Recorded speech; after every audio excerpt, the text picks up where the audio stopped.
Buenas noches, bienvenidos al banquillo, gracias por estar con nosotros. Hoy hablaremos de las partidas presupuestarias del 2025, cómo estamos cerrando el 2024 y los grandes retos de país. El instrumento fiscal que marca el desarrollo y la tendencia de cómo será el futuro de una nación está directamente ligado al presupuesto de la nación. Dos expertos en el área, catedráticos de la máxima casa de estudios, están con nosotros para hacer un desglose de cómo cerramos 2024 y qué nos depara el próximo año. Don Henry Rodríguez es el director de la carrera o de la Facultad de Ciencias Económicas de la Universidad Nacional Autónoma de Honduras, y Sergio Cepeda es el coordinador de investigaciones económicas de la máxima casa de estudios. Bienvenidos nuevamente, siempre es un gusto. ¿Cómo estamos cerrando? ¿Y cuál es el gran reto del 2025? Arranco con usted, doctor Rodríguez, buenas noches. Buenas noches, gracias Chendo por la oportunidad. No, Honduras avanza lento, pero avanza, ¿no? No alcanzamos los niveles deseados, pero la economía se va a mantener en los parámetros que fueron proyectados en el programa monetario del Banco Central de Honduras. La inflación en el rango de más o menos 4 y un punto por arriba o por abajo. Revisando cifras, parece que la tendencia va a ser que va a andar ahí por cerca del 3.9, una inflación moderada. Seguimos creciendo lentamente, un crecimiento que a lo mejor va a alcanzar ahí el promedio de 3.5%, lo que no es suficiente, necesitamos mucho más, por supuesto.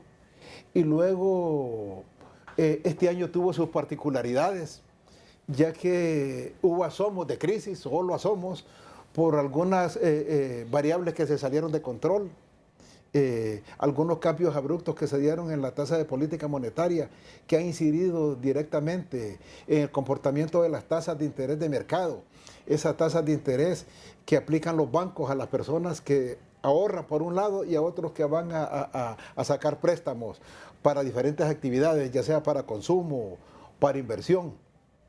Y la caída paulatina que sufrieron las reservas internacionales netas, que dicho sea de paso, tuvieron impacto en el deslizamiento del tipo de cambio, el que va a cerrar ahí cerca de la cifra histórica de 25.50, algo que nunca se había dado en el país. Y que pudiéramos adelantar, aquí vamos a ver cifras, que la economía va a tener un comportamiento para el 2025 muy similar a como estamos cerrando este año. Ahora, Sergio, bienvenido, buenas noches. Con estas cifras que están manejando ustedes al cierre, ya vamos a ir compartiendo una investigación especial que tiene la máxima casa de estudios del país a propósito del tema de presupuesto de nación. ¿A qué podemos aspirar en el 2025? Bueno, en este sentido es importante tener en cuenta de que el próximo año vamos a tener diferentes desafíos, tanto en el ámbito económico como social y claramente en el ámbito político, porque estamos de cara a las próximas elecciones del país y precisamente elegir los nuevos gobernantes que van a haber. En el ámbito económico hemos estado analizando precisamente las cifras y nosotros podemos considerar de que va a mantener una cierta estabilidad, principalmente porque variables clave como el tema de la inflación, que ha sido una de las variables que más ha tenido un impacto dentro de la economía, ya se ha ido estabilizando y como bien lo apuntó el doctor Rodríguez, esta cifra va a estar cercana entre un 3.9 a un 4%, de acuerdo a la tendencia que he venido presentando a lo largo de todo este año, que actualmente al cierre de noviembre tenemos una cifra de inflación de alrededor de 3.96% y es una cifra baja en relación a los últimos 4 años que se han venido presentando en el país. No obstante, también tenemos el tema del crecimiento económico, que lo estamos manteniendo entre el estimado por Banco Central, que es de un 3.5 a un 4.5. Nosotros nos quedamos más en el límite inferior, que vamos a estar mencionando de un 3.5, 3.6 o posiblemente 3.7 de acuerdo a los diferentes fenómenos. Recordemos que han habido sectores que han podido contribuir de manera paulatina, el caso de la intermediación financiera, el caso del comercio, el caso del transporte, el caso de los hoteles y restaurantes. Sin embargo, sectores que siguen siendo claves para la economía hondureña han presentado una desaceleración y en algunos casos hasta una cierta contracción, como el caso tenemos de la agricultura y ganadería y el caso de la industria manufacturera a raíz de todos estos cierres de varias maquilas que han habido y precisamente los desafíos que se enfrentan. Pero también tenemos retos con respecto al tema de las remesas familiares. Si bien es cierto, al mes de noviembre siguen creciendo, porque actualmente tenemos remesas familiares por el orden de más de los 8.500 millones de dólares, es un punto fuerte. Las reservas internacionales, como bien apuntaba, hasta octubre habían presentado una caída paulatina. Noviembre y diciembre se han podido recuperar por todo este tema del endeudamiento que ha tenido el país. Tenemos una economía que en gran parte depende de las remesas, y así lo han reflejado las estadísticas que ustedes como estudiosos del área han hecho a lo largo de los últimos años. ¿En qué puede cambiar con la llegada de Donald Trump? ¿Y cómo deberán prepararse mercados como el nuestro, que dependemos en gran parte de esos recursos y de una buena relación con el mercado estadounidense, doctor Rodríguez? Bueno, definitivamente ese cambio de gobierno que se va a producir en los Estados Unidos va a tener efectos inmediatos en nuestra economía. Por la política antimigratoria que se prevé que van a empezar a implementar. Aun cuando Trump ha prometido, y por eso no es raro que vemos que los grandes industriales lo están apoyando, en recuperar la producción mundial de los Estados Unidos. Hay una serie de bienes estratégicos, de grandes industrias que están produciendo fuera de los Estados Unidos. Él hizo la promesa de atraer nuevamente esos capitales y generar más trabajo al interior de los Estados Unidos. Eso va a ser positivo para nosotros porque va a ampliar ese abanico de oportunidades para los migrantes. Ahora, aquí tendrá que tener mucho cuidado el gobierno y saber negociar, saber abrir espacios legales, porque ya sabemos que va a haber una política fuerte para la migración ilegal. Pero los Estados Unidos también dan esas oportunidades. Y estábamos revisando algunas cifras de la cantidad de personas que pueden llegar allá a trabajar de manera legal, contratadas, con convenios entre gobiernos, y Honduras es el que menos se favorece. En los últimos años, por año, a México recibe más de 20,000 de estas oportunidades. Guatemala, que aquí está cerca, recibe entre 15 y 20,000, igual El Salvador. Y nosotros apenas recibimos entre 2,000 y 3,000. O sea, pero para eso debe cambiar la política del gobierno actual ante la administración Trump. Claro, un acercamiento habrá que buscarse. Por supuesto, hacer un acercamiento, empezar a hacer lobby, empezar a buscar oportunidades. Porque como hemos mencionado, y las cifras son bien claras, las remesas son indispensables para nuestra economía. No solo nos fortalecen la macroeconomía, sino que son un desahogo para esa población que se va no porque quiere, sino porque en el país no encuentra las oportunidades. Entonces, sí van a haber cambios, y algunos cambios se van a empezar a producir de inmediato. Este gobierno va a tener la suerte de que no los va a sentir de una vez, porque recordemos que el año fiscal en los Estados Unidos termina el 30 de septiembre.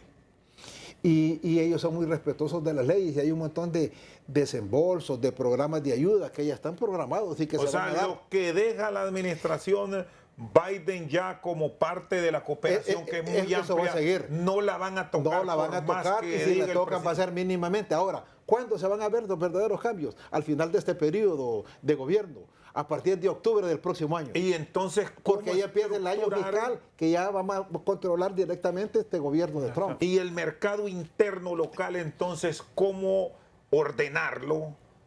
A pesar de ser un año político, que esta es otra variable que habrá que revisar en el 2025, para que nos fortalezcamos en áreas como la producción, porque el mercado de Estados Unidos va a demandar productos, en áreas de la lucha contra la corrupción. Y menciono estos dos escenarios porque son los que se terminan considerando. Es que los Estados Unidos son estratégicos, tenemos que entender eso. Son el principal socio comercial de nuestro país. El 45% de las importaciones vienen de los Estados Unidos. El 35% de nuestras exportaciones van hacia ese mercado. Entonces, y con el crecimiento de la economía norteamericana, esas oportunidades se pueden ampliar. Por eso es que el gobierno tiene que hacer una lectura y aprovechar esos espacios que se pueden dar allá, lejos de andar buscando antagonismos. Yo lo que creo que lo que hay que hacer es buscar oportunidades. ¿Cómo, la misma interrogante, Sergio, cómo ordenarnos?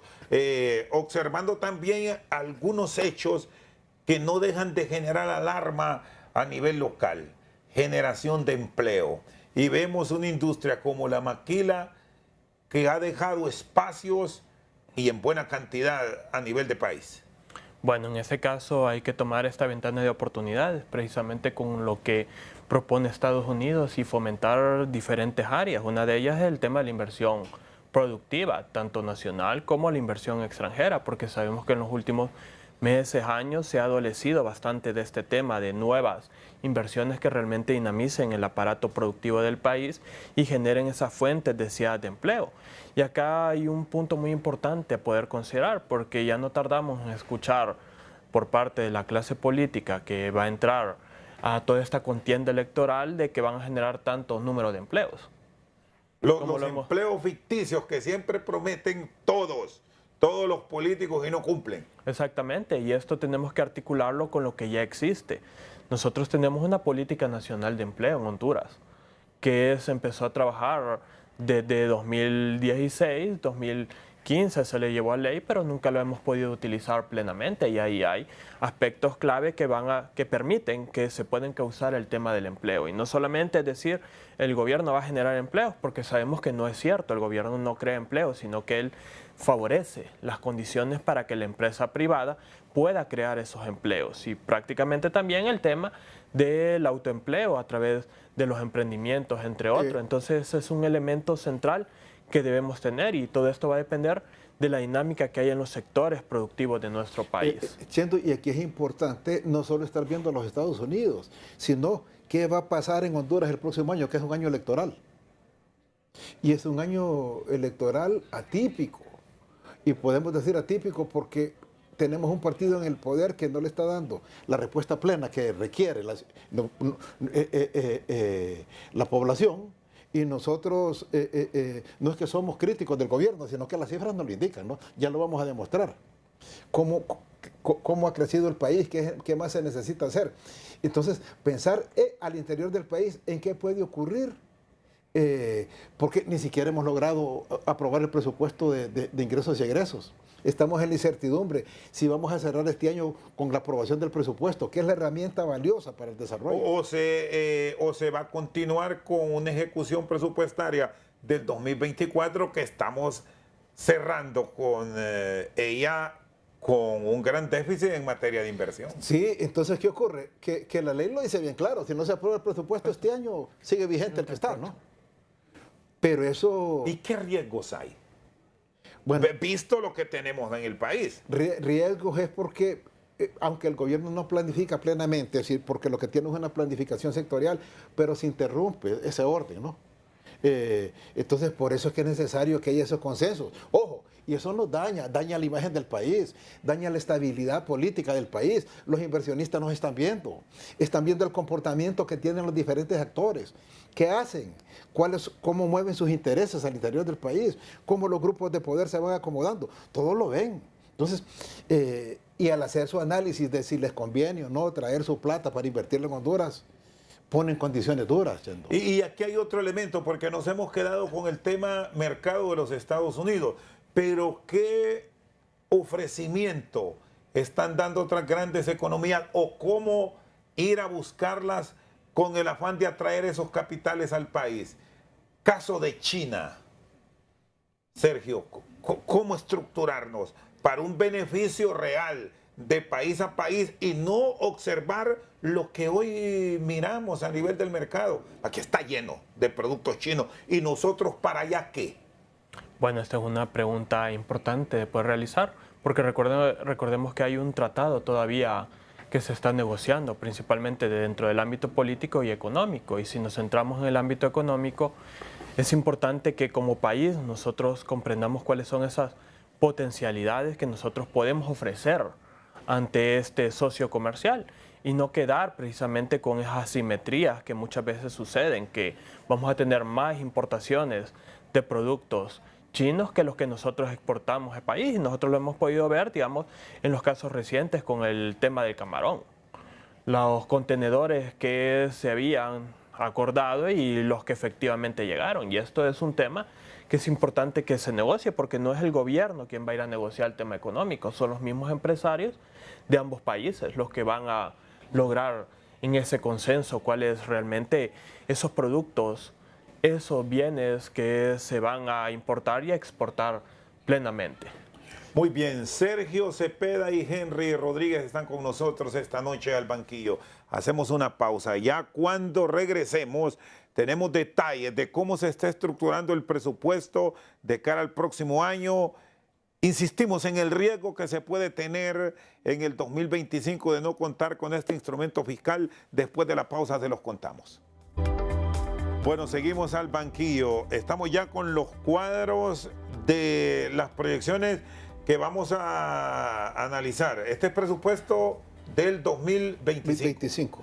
Bueno, ya explicaron aquí los expertos que si no se aprueba el presupuesto del próximo año, se corre la ejecución presupuestaria tal cual del 2024. Con esos recursos se opera, pero hay muchos riesgos por la forma en que estamos cerrando el año. ¿Y cuáles entonces son estos hallazgos que ustedes proyectan, Sergio? Bueno, en este sentido, si vemos en la primera filmina que tenemos en la presentación, podemos ver el presupuesto de ingresos de la Administración Central por los principales ingresos. Vemos que todavía el tema de los ingresos corrientes es uno de los más importantes, ya que este está reflejando alrededor de 179.000 millones de lempiras que se pretenden obtener para el próximo ejercicio fiscal, los cuales vemos que el tema más fuerte es el tema del impuesto sobre producción, es decir, el impuesto sobre ventas y el impuesto sobre la renta, los cuales básicamente están abarcando más del 50% del presupuesto. Sin embargo, también es importante que podamos ver la parte de los títulos de deuda y préstamos, es decir, todo ese endeudamiento que puede tener el gobierno, que se prevé que para la Administración Central va a ser aproximadamente más de un 29%, lo cual nos llama la atención precisamente por el hecho de que el gobierno todavía sigue colocando un fuerte componente de endeudamiento para poder subsanar el presupuesto. Decía la semana antepasada la titular del SAR de que se esperaría que para este próximo año se alcanzara la meta de más de 195.000, pero ya hemos visto que muchas veces es muy difícil que se llegue, entonces queda un elemento importante a poder destacar. ¿Me decía, doctor? Sí, no, es que este presupuesto lo que nos está señalando es que seguimos endeudándonos desproporcionadamente, ¿no? Porque tiene algunas debilidades. Por ejemplo, Chendo, el gobierno se nutre de los ingresos tributarios. Los ingresos no tributarios son apenas el 2%. Unos ingresos tributarios que su ampliación dependerá de la generación de riqueza aquí en el país, que no la estamos obteniendo en el término que deseamos. Y de este presupuesto depende prácticamente el accionar de todo el gobierno. ¿Qué debilidades tiene este presupuesto en un país como Honduras? Por ejemplo, países como México, como Chile, los ingresos fiscales solo son una parte del presupuesto, porque tienen empresas públicas rentables que le generan ganancias al gobierno. Aquí la empresa pública, asociando el tema, nos están generando más bien déficit. Si no, miremos cómo está cerrando. Vamos a señalar solo dos: Hondutel y no digamos la N. Entonces, ¿qué ocurre? Que esas empresas son una especie de carga para el gobierno, dependen del gobierno. Empresas importantísimas para el desarrollo se nutren también de este presupuesto. Entonces, ¿qué ocurre con estas cifras? Vemos, sigamos, Sergio, con la que sigue. Este es por el lado ya de los egresos. Fíjense, por el lado de los egresos, que se concentra en tres grandes rubros. Servicios personales, que son pago de sueldos y salarios, 30%.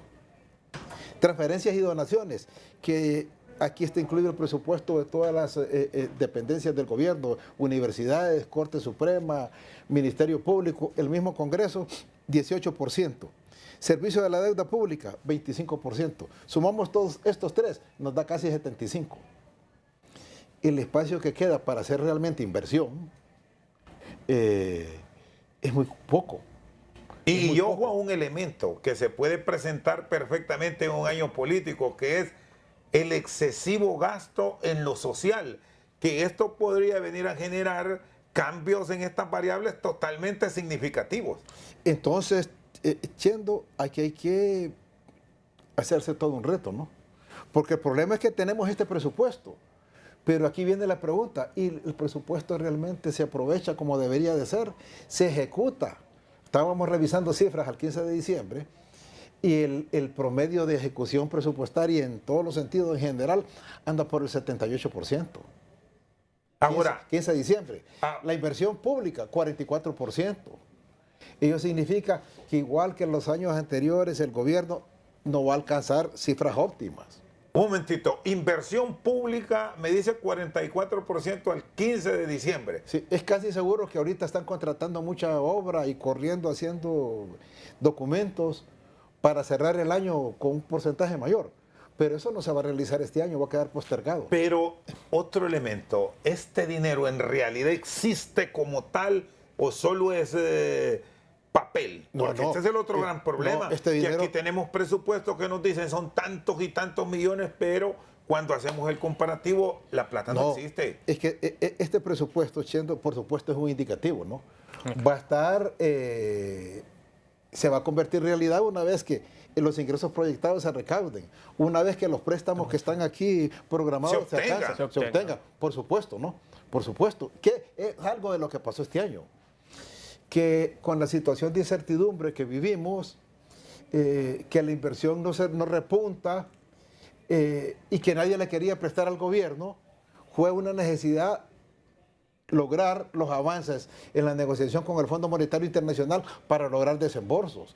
Y esos desembolsos que vienen a cubrir unas partidas importantes están llegando de manera tardía. Vemos que hasta hace poco recibimos como 200 millones del Fondo Monetario Internacional que se están preparando y negociando unos desembolsos con el BID, con el Banco Mundial, con el mismo BESI.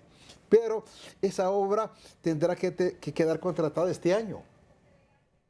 Aunque no se ejecute, pero ya va a quedar documentada y contratada para mejorar la ejecución presupuestaria. Porque yo le hacía este planteamiento en la consulta anterior, tomando como referencia el cierre que estamos logrando en este año. No, por supuesto. Si no hay disponibilidad, ¿de dónde vamos a gastar? Esa disponibilidad tiene que estar. Pero no, los ingresos se repuntaron muy bien. Tenemos entendido de que van a dar arriba de lo proyectado, los ingresos fiscales, y que se han logrado negociaciones importantes de deuda, ¿no? Entonces, ¿y cuál va a ser el costo de todo esto si no se pone de acuerdo la clase política y arrancamos la operación 2025 con el presupuesto 2024, Sergio? Bueno, en este caso, como mencionó el doctor Rodríguez, el presupuesto va a seguir de 2024 va a seguir vigente. Sin embargo, los riesgos que se corren es tema más de todo institucionalidad, porque eso genera incertidumbre con la población por el hecho de que la clase política, principalmente nuestros diputados, no están llegando a los consensos necesarios. Claramente que eso genera incertidumbre para todos los ámbitos de la economía, el tema de inversión, el tema de generación de empleo y otros temas que son importantes dentro de este ámbito. Y eso es algo que debemos procurar, porque al final de cuentas no lograr la aprobación este año del presupuesto deteriora esa imagen de seguridad jurídica en el país. Y no solo eso, atrasa el accionar del gobierno. El presupuesto es una ley de la República que establece todos los procedimientos a seguir para la operatividad de los fondos, tanto de ingresos como de gastos. Entonces, si no aprueban ese presupuesto, no aprueban una serie, por ejemplo, la continuidad de la obra de los hospitales, porque los hospitales no solo hay que construirlos, hay que equiparlos, hay que comprar medicinas, hay que contratar personal. Y todo eso está establecido en el nuevo presupuesto. Sí, y de no contar con esa herramienta, el gobierno no puede proceder a contratar todos estos tipos de servicios tan importantes. Eso es lo que pasa. Porque esa es la herramienta, es una ley de la República que dicta todos los procesos a seguir para la ejecución del gasto. ¿Y qué le recomiendan a la clase política? Porque este también, debemos decir, es un tema muy complejo, que no todos los congresistas lo entienden. Y son pocos los que pueden llegar a la profundidad de análisis de ustedes. ¿Qué le dicen al Parlamento? Porque hasta hoy, que estamos en este diálogo, ya pasan las 8 de la noche, no hay acuerdos. La clase política y puntualmente el Partido Liberal, que ha sido el partido que impulsa la aprobación en la Cámara, hasta este instante ha dicho que no. Desconocemos las razones que tienen, Chendo. Pero yo lo que le voy a decir esto? Este presupuesto fue socializado, nosotros mismos participamos de reuniones. Se llamó a diferentes actores de la sociedad, se consensuó con él, se entiende que ya está listo y no entendemos una razón por la que un tan solo diputado nos convenza de que no se puede aprobar una herramienta tan importante para el país. Pero de los que a ustedes les mostraron, ¿qué no les convenció y como parte de la sociedad hicieron sus aportes?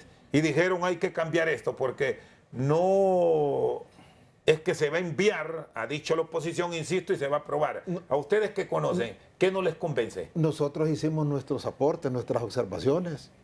Vimos, por ejemplo, preguntamos, ¿no? Se están construyendo los hospitales y está previsto dotarlos de equipo y nos dijeron que sí. Que a lo mejor no van a poner... la operatividad no será total, pero que arrancan. Pero que van a arrancar algunos. Nos interesamos nosotros sobre lo de educación. Si se van a contratar más maestros, si se les va a hacer el ajuste salarial que ellos están demandando, todo eso está previsto ahí. Si se va a seguir con el desarrollo de la infraestructura, qué proyectos tienen para mejorar las carreteras, todo eso está presupuestado. Y por supuesto, también preguntamos por unos 500 millones más que le están dando a una secretaría para gastos en propaganda, que si realmente valen la pena. Todas esas cosas las planteamos, Chendo.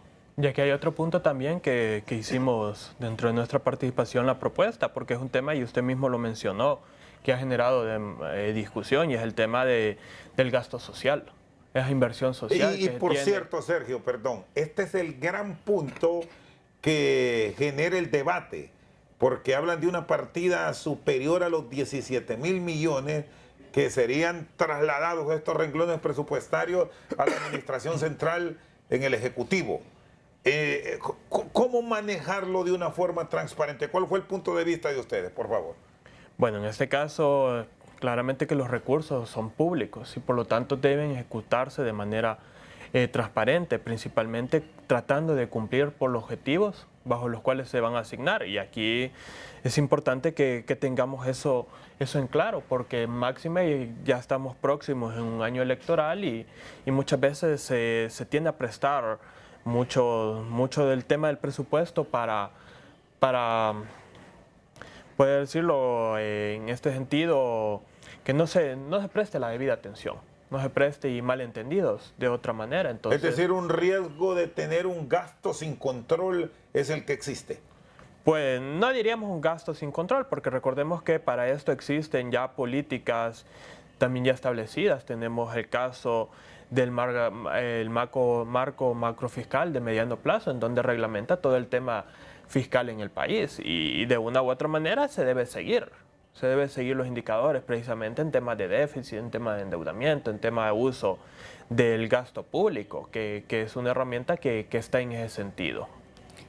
Algo bien importante que entró en la discusión, Chendo, del presupuesto fue el asunto de las cárceles. Que, por cierto, ahí hay una asignación que fuerte se hizo desde este año para la cárcel, digamos casi que fallida, de Islas del Cisne, sí. Pero ahora se está con un proceso de asignación para La Mosquitia, en Mocorón. El absurdo proceso de construir una cárcel en Islas del Cisne, ese era un absurdo, lo van a cambiar para otro lado. Y fíjense qué interesante, porque nosotros tenemos nuestra propia perspectiva de las cárceles. Y el problema es que es un instrumento de desarrollo que no ha sido bien empleado ni por este gobierno ni por ninguno de los anteriores. ¿Por qué es un instrumento de desarrollo? Mire, le llamamos cárcel, y ya cuando le llamamos la palabra cárcel significa que estamos reprimiendo, que estamos... Hay como un veto anticipado. Sí, que estamos enclaustrando a criminales. Así vemos a todas esas personas como criminales. No les damos una oportunidad. Tenemos una ley de rehabilitación y de reinserción de las personas detenidas, pero no la utilizamos. En Honduras hay 25 cárceles. Hay más de 20.000 privados de libertad. Algunas cárceles tienen hasta el 300% de hacinamiento. Están sobrepobladas. ¿Dónde están esas cárceles? En medio de las ciudades. Son construcciones que pasan desapercibidas, de bloques, de tejas algunas porque son antiguas. ¿Y qué ocurre porque una cárcel esté en medio de una ciudad, de un pueblo? Nada, Chendo. ¿Qué ha pasado? Nada. Sí, es como que si creyéramos que los que están ahí detenidos salen a deambular a medianoche y a hacer bueno, la maldad. con la no estructura de vigilancia de Honduras se ha pasado, doctor. Sí, ha pasado casos, pero no vemos que eso ocurra frecuentemente. Entonces, ¿qué ocurre? Que se ha generado algo negativo por esa palabra cárcel. Por esa palabra cárcel. Nosotros vemos eso como que debería ser un proyecto integral de desarrollo. Y si a mí me preguntan, necesitamos, sí necesitamos. ¿Y cuántas recomendaría usted? Recomendaríamos al menos 3, Chendo. 3. Megaestructuras carcelarias. Quitémosle esa palabra. Aunque a usted no le guste, entonces, ¿cómo la llamaría? Yo le llamaría, por ejemplo, un centro de desarrollo agropecuario. ¿Ok? Donde, mire, ahí hay personas detenidas de todos los estratos sociales y niveles de conocimiento. Pero no todo el mundo puede entrar en ese proceso estamos de acuerdo, pero mire, ahí hay campesinos, hay obreros, hay orfebres, hay técnicos, hay artesanos, hay profesionales universitarios. Claro, el trabajo dignifica a la persona humana y no va a poner a cualquiera a trabajar, es un premio. Pero de esos 20.000, hay una cantidad de personas que pueden tener una vida productiva plena. Entonces, les ponemos todo un complejo, no lo llamemos cárcel, porque eso es lo que... ¿Por qué no lo quieren las comunidades? A uno de ustedes les gustaría que les digan, te voy a poner una cárcel enfrente de la casa. Bueno, y ese es el reflejo que tenemos, nadie quiere la de la Maquitia. No. ¿Por qué? Porque le dicen, te voy a poner una cárcel enfrente de tu casa. Y eso a cualquier persona le genera inmediatamente un cerco.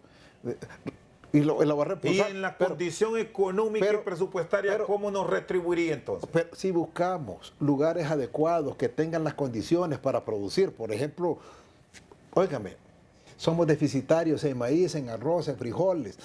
Esos señores pueden ir a cultivar ahí, tecnificado, asesorados por las universidades. Mire, tendríamos producción agrícola, ganadera, que nos genere. Entonces, ¿qué pasa? Le generamos empleo a ellos, los organizamos en empresas de economía social, cooperativas, organizaciones de productores. El gobierno les puede prestar dinero, no regalárselo, darles un capital semilla. Se les da todo un seguimiento, se les prepara, se les aprovechan sus potencialidades.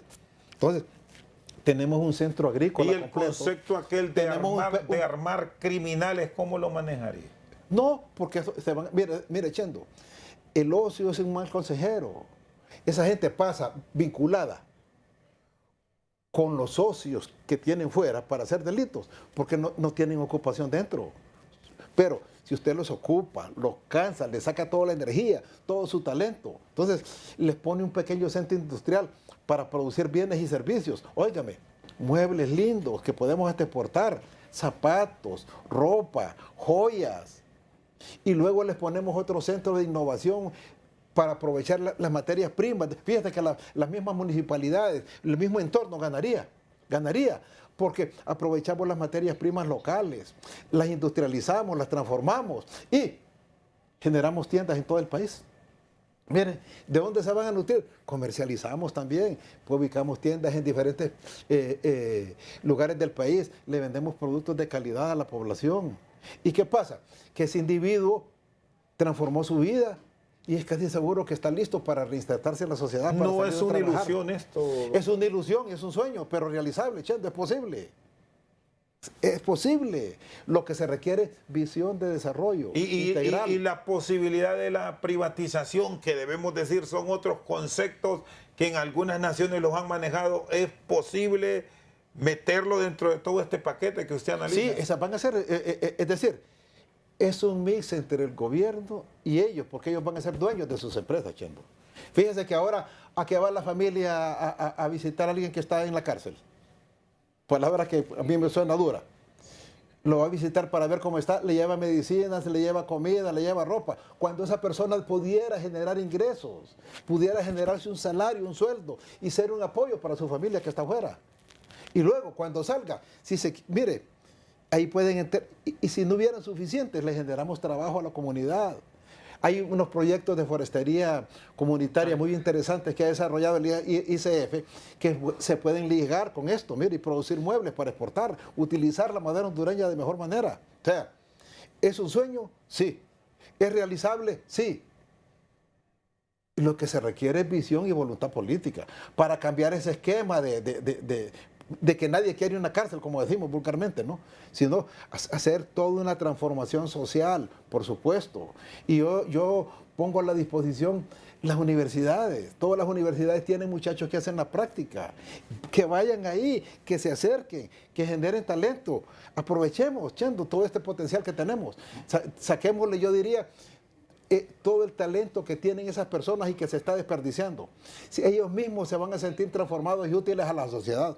Muy bien, don Henry Rodríguez y Sergio Cepeda con nosotros al banquillo. Hacemos una pausa, ya regresamos. El tema del servicio de la deuda y toda la carga que trae para el presupuesto de la República lo analizamos al regreso. Seguimos al banquillo. Bueno, retomamos el tema del presupuesto como tal. El servicio de la deuda es otra de es la mayor carga que tenemos en cuanto a una asignación en específico. Son más de 67.000 millones y la tendencia es seguir creciendo porque estamos cubriendo los déficits presupuestarios con más préstamo y más préstamo. Sergio. Bueno, en ese caso, como bien vimos en la presentación, el servicio de la deuda está, para este presupuesto 2025, está reflejando alrededor de un 25%. Esto estamos hablando en términos de monto de alrededor de 67.000 millones de lempiras presupuestados para este año. Y esto realmente refleja mucho ese gasto adicional que está haciendo el gobierno precisamente para poder cubrir con las diferentes necesidades que tiene la población. Bueno, las diferentes necesidades en términos de endeudamiento y claramente todos estos gastos que hace el gobierno al utilizar estas fuentes. Si vemos acá un poco, y esta es una de las gráficas que también traemos, el tema de la tasa de pobreza y la deuda pública, porque al final todo ese endeudamiento que el gobierno tiene, precisamente el pago, se busca por un fin, se busca para el fin de poder mejorar el nivel de bienestar de la población, tanto en términos económicos como en términos sociales.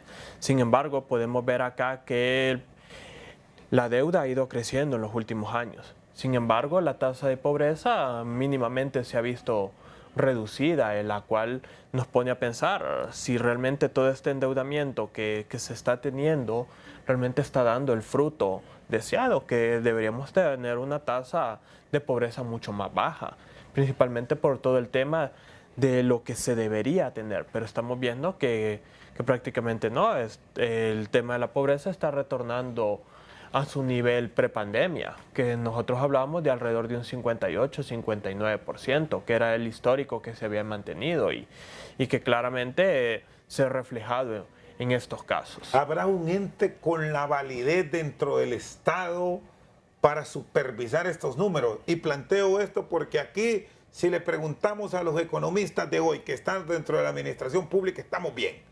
Hemos avanzado en base a lo planificado. Si nos vamos un par de años atrás, es lo mismo, pero la realidad social es otra.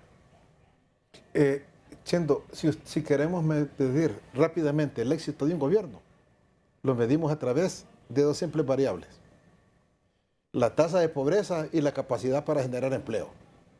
Y vemos que en eso sí hay serios problemas.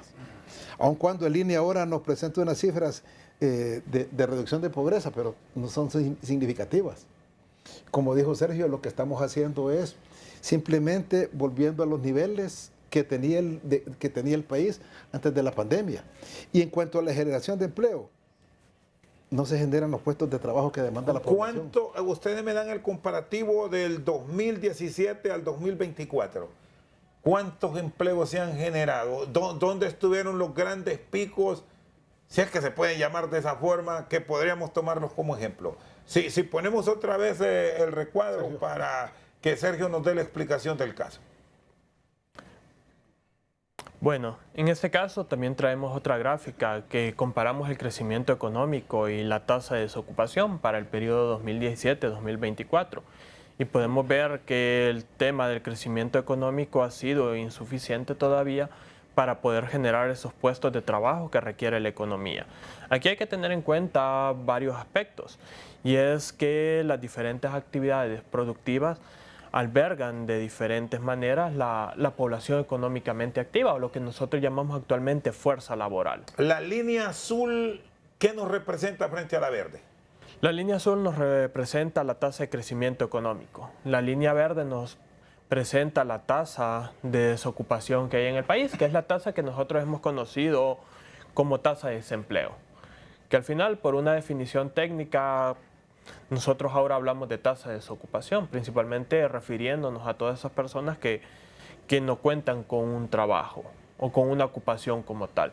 Y ahí podemos ver que es claro, el crecimiento económico todavía sigue siendo insuficiente para poder atender esa necesidad de empleo en la población, porque si vemos, la tasa de desocupación sigue siendo bastante alta o significativa en relación al crecimiento económico. Si lo observamos de manera detenida, hemos visto que en la medida que el crecimiento económico va creciendo, de una u otra manera la tasa se va estabilizando, pero también eso refleja varias problemáticas, y no solamente tenemos que tener en cuenta que la desocupación es una de las problemáticas del mercado laboral que hay en el país.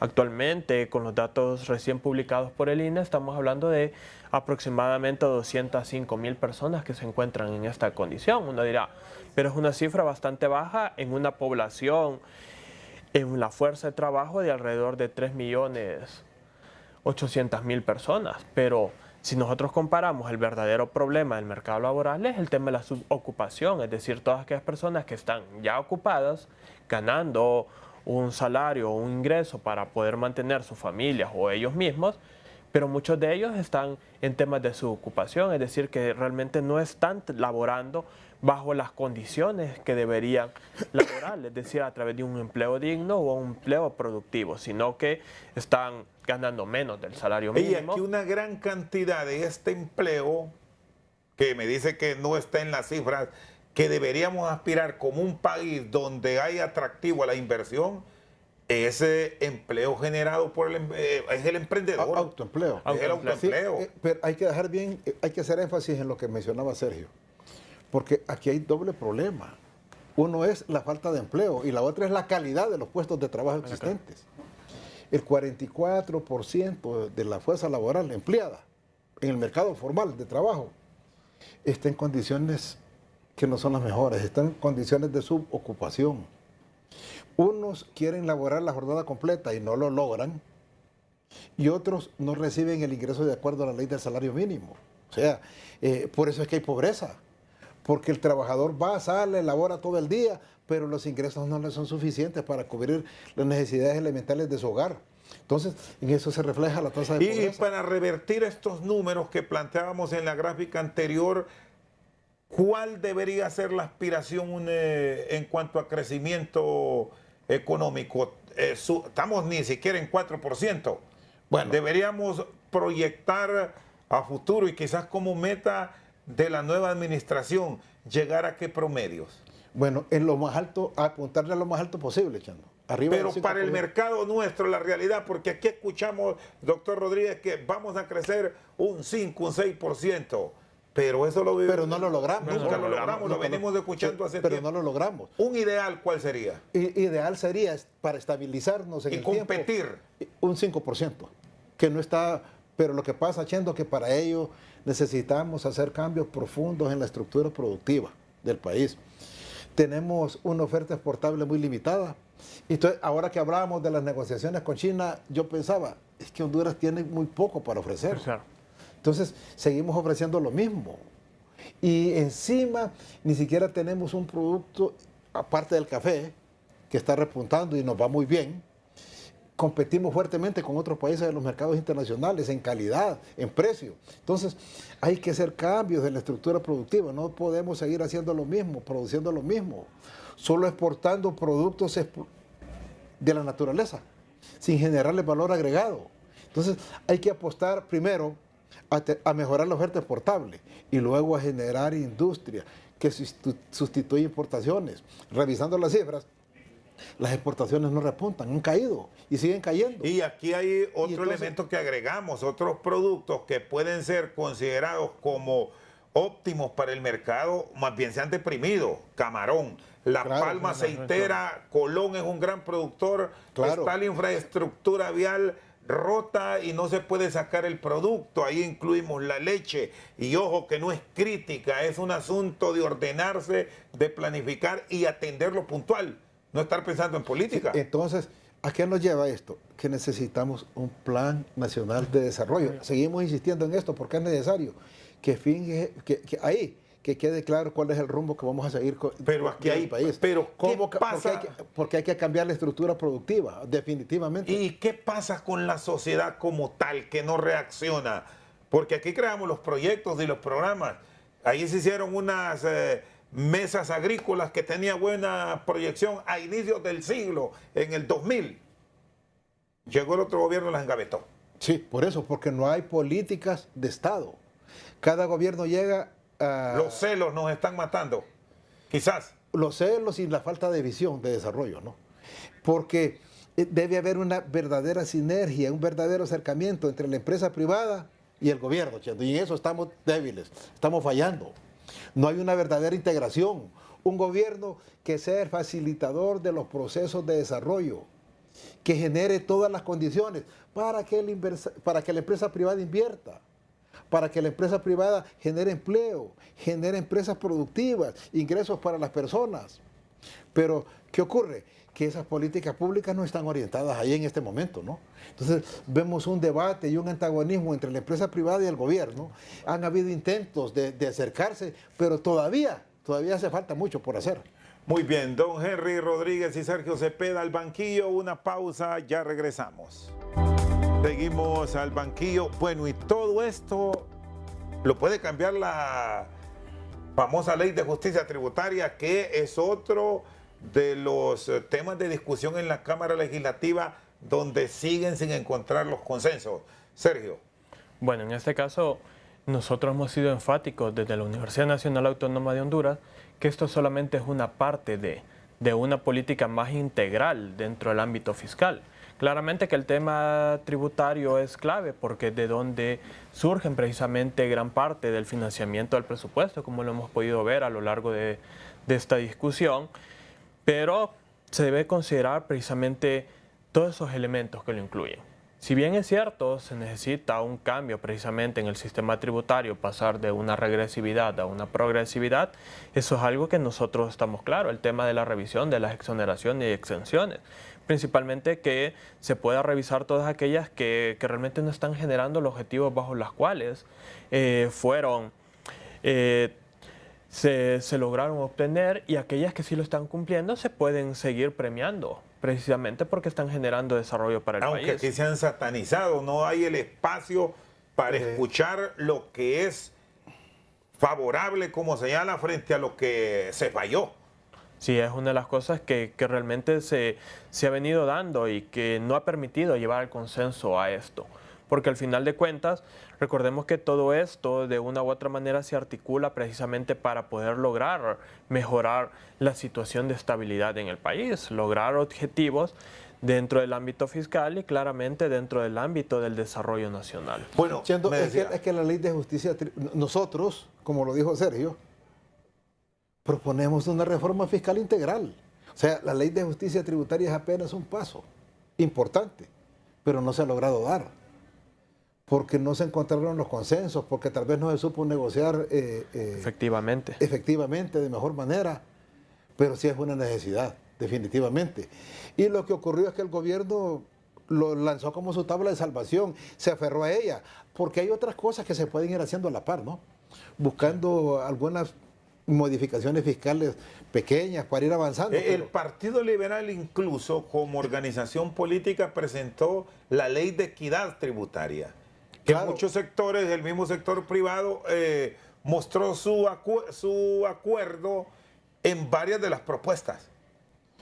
claro, es que se pueden hacer mucho en el sector fiscal, porque aquí se aprovecha más la política monetaria, se ve más eficiente, más dinámica, y la política fiscal realmente no cumple con su cometido. Aquí lo que tenemos es una política de te cobro impuestos para gastarlos. Y a propósito y ahí de para esa, de contar, pero no se aprovecha como herramienta de desarrollo. Y a propósito de esa política monetaria, ¿qué nos depara el 2025 en medio de todas estas discusiones de que si se aprueba o no el presupuesto? Hay una tasa de política monetaria que la revisó en este 2024 el Banco Central y tuvo un incremento inusual para las economías de la región porque fue de un solo golpe. ¿Cuántos fueron los puntos? Recuérdeme, 2.75 fue. Sí. 2.75. Eso es una cifra elevada a la realidad de país en la forma que se hizo. Sumado a ello, en el marco de los acuerdos con el Fondo Monetario Internacional, y ya lo estamos viendo, el valor adquisitivo del empira frente al dólar registra los descensos más altos de los últimos años, son casi 70 centavos. Un récord. Un récord. Entonces, ¿qué nos depara? ¿Qué puede ocurrir en ese 2025 donde, reiteramos, la actividad política va a terminar distorsionando muchas cosas? Lo que se espera es que el tipo de cambio del empira frente al dólar empiece a estabilizarse, ¿no? Y que se mantenga en un rango controlado por los bancos centrales. ¿Y esa estabilidad estaría llegando en qué momento? En el próximo año. Ya en los primeros meses del próximo año se va a empezar a sentir eso. Las reservas internacionales se están recuperando. Aun cuando no se están recuperando por la vía de las exportaciones, que siguen deprimidas, no repuntan, pero las remesas sí. Vamos a superar los 9.600 millones de remesas. Han ingresado algunos fondos producto de desembolsos de préstamos que le están haciendo el gobierno. Eso ha venido a fortalecer y estamos recuperando ya el saldo de las reservas internacionales. Eso nos va a dar cierta estabilidad en el tipo de cambio. El problema es que no se supo manejar la incertidumbre que ocasionó el cambio abrupto que hubo del mercado liberalizado de divisas a la subasta. Y ello volvió lenta la adquisición de dólares y, como es lógico, las personas empezaron a protegerse. Los que tenían suficientes ahorros en lempiras los cambiaron a dólares, los sacaron del país, buscaron mejores tasas de interés en el extranjero y eso ocasionó que la demanda de dólares se desproporcionara. Y por eso es que hay que cuidar el gasto público en el 2025, porque si venimos con la contratación sin control, vamos a lo mismo. No, claro, a pedirle al Banco Central, préstenos, y ya sabemos qué ocurrió con la reserva. No, claro, entonces, pero ya la economía va a empezar a estabilizarse. Esperemos que el presupuesto se apruebe para que le dé tranquilidad a la ciudadanía, a los inversores, que vean que en Honduras se están haciendo las cosas bien. Porque es que es necesario, así de simple, y es el reto que le ponemos a los diputados, que no se vayan de vacaciones este año sin haber aprobado esa herramienta tan importante para el desarrollo. Diálogo, ahí está el punto clave para un éxito.